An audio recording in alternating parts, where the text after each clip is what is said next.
absolutely awesome at what they do, but I'm banging. Yeah. So honestly, You're I'm back. You're back.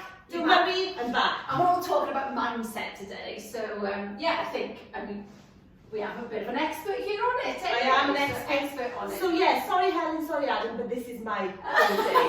So, yeah, Tracy's back.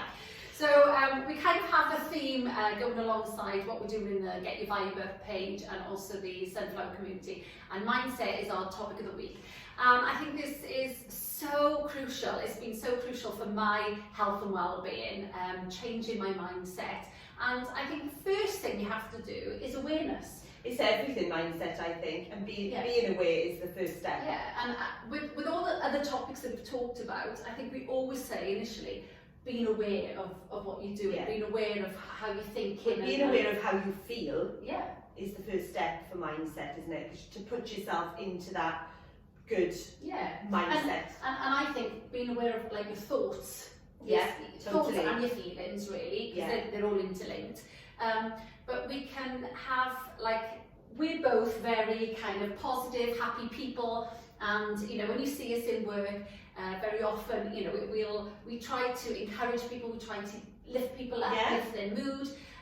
But actually, you know, both of us can be quite negative sometimes when it comes to ourselves. Yeah. And I think this is recognising that, because what you see on the outside with people it's is not necessarily what's going on in the inside. No. And, you know, that sort of self-talk. So, for example, you get up in the morning, you know, what is the first thing that you're saying to yourself in that morning? Are you kind of going, oh, my alarm, you know, I don't want to get out of bed, I'm too tired, I don't want to go to work today, I don't want to go and see that horrible boss, she's just such a miserable... Oh, I feel like that every day. Oh, I have to face her.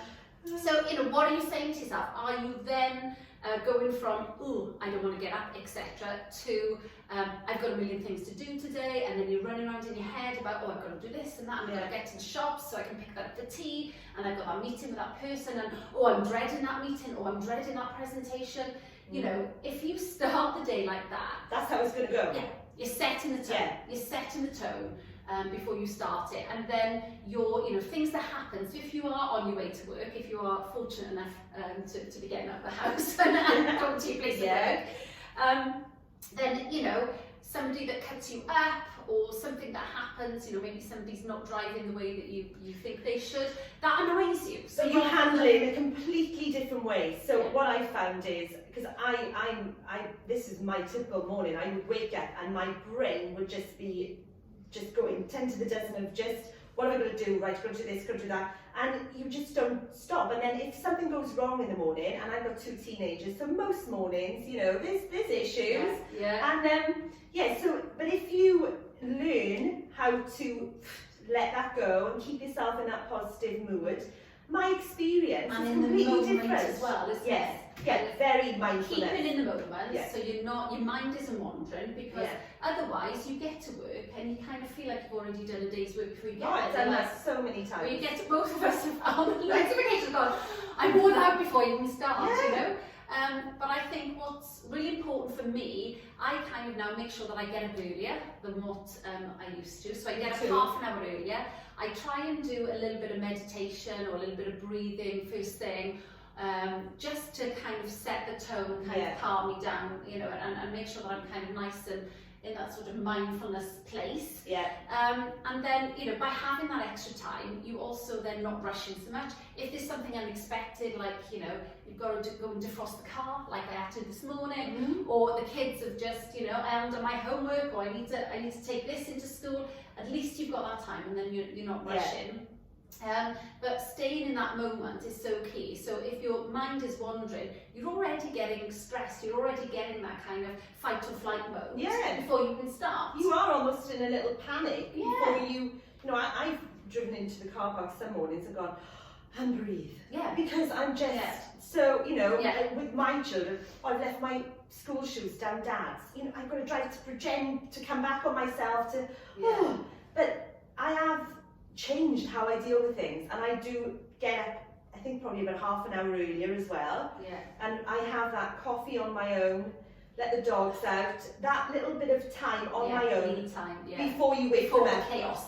Before you wake them up and then go, oh, okay, you know, know, so very important. I think it's interesting that, you know, if you set yourself in the right frame of mind, really, from the offset, mindset and that mindfulness place, you know, you start the day well, and then other things can then, you know, you can almost sort of view things slightly differently. Oh, completely differently. Because it's our interpretation, really, of the world, isn't it? Yeah. That causes kind of stress or anxiety. You know, if you just see things for what they are, it is what it is. Okay, that thing's happened, because, you know, rubbish stuff is going to happen all the time. Can't stop that. You can't stop rubbish stuff happening. It happens to all of us, you know. Can't stop it. But what you can do is change how you respond to it. So you can be, you know, acknowledge, okay, this has happened. Whatever emotions you've got, you know, you deal with those emotions there and then, but then you let them go and don't let them cling on. Don't let them fester, because that's the worst thing. Because you can, like, sometimes the way, depending on your mood, the way a person speaks to you, you can interpret that in two different ways. So somebody may be busy, maybe have something on their mind, they don't speak to you as they normally would. You then, in your head, have already made up a story. How have I upset them? What have I done? Why don't they like me? You know, it's ridiculous. Your mind just keeps going. So if you're in a good place, then you can accept that. You go, oh, they must be busy. Or I'll see you soon. Or take care. They're having a bad day, or they're struggling, or whatever it is. But you don't how feel many it. times does, if something like that happens, say, you know, whether it's a colleague or, you know, even just somebody in the shops or something like that, or somebody in the car, something has happened and another person has done something to annoy you, and you take that personally, and then you carry that into the evening then, because by the time you get home, you're then talking to your friend, your spouse, whoever, about that. So you then relay that information. So when someone says, how's your day gone? Very often we pick out all the bad things that happened that day. Well, this has happened to me, and this has happened to me, and this has happened to me. You know, are we actually relaying the good stuff? No. Are we relaying that kind of, oh, well, I did this for this client and it was amazing and they felt so much better? But I think it's an automatic response to moan sometimes. Because people expect, even people ask the question, how was work? And it's already kind of a guided question. Or, you know, it was hard. I don't want to cook tea tonight. I've had a really stressful day. But no, you know, really, we have loads of fun here. So, as well as working very, very hard, obviously, for all of you guys. But no, we laugh, we chat, we talk about everything, we have fun with clients, we've got the best clients ever. So we do. So, but I bet the thing that sticks in your mind is what has gone wrong in that day. Oh yeah, go on. Say Rhian was just the worst. I get that all the time. My ears are burning constantly with Tracy's moaning about me. But you know, it is. It's just that human thing, isn't it? To kind of definitely. Focus on the negative stuff. So I think, you know, when you get home, it's really good to kind of go, right, I'm not going to mention any of that negative stuff, because I don't want to bring this home to my family. What was good today? What was really good? What did I nail? Who smiled at me? What did I nail? What did I smash? What did I manage to complete? Even if it's down to, I made the best cup of coffee. If your day has been terrible, but you made the best cup of coffee, that's what you go home and say. You don't have a moan because you let it go. Those things have happened, they're in the past, you let it go, and then you kind of go, I'm an awesome coffee maker. So if you had to say, in a nutshell, because obviously you could go on about this subject. Oh, I know. No, I mean, I could, because I've seen such a difference in my reactions to people and situations that have happened to me recently, because I've tried to adopt a different mindset, a positive mindset, and look for the best in something, even if it's a really crappy thing that's just happened. I thought, okay, what's the good in this? And that has really helped me. So in a nutshell, what would you say are the most important things? Start your day off as you need to go on. I think, you know, I think mindfulness and being in the moment is definitely key, because then you're aware. You have that awareness. So if you haven't got that to start off with, then you can't do anything about it, can you? So being aware of the thoughts that are in your head, and being in the moment. And then, you know, figuring out, okay, how can I change these thoughts? How can I either let them go and not think about them at all? So that's where your meditation comes in, and your deep breathing and that relaxation. Or you think, okay, I've got these thoughts, let's change them now to something else.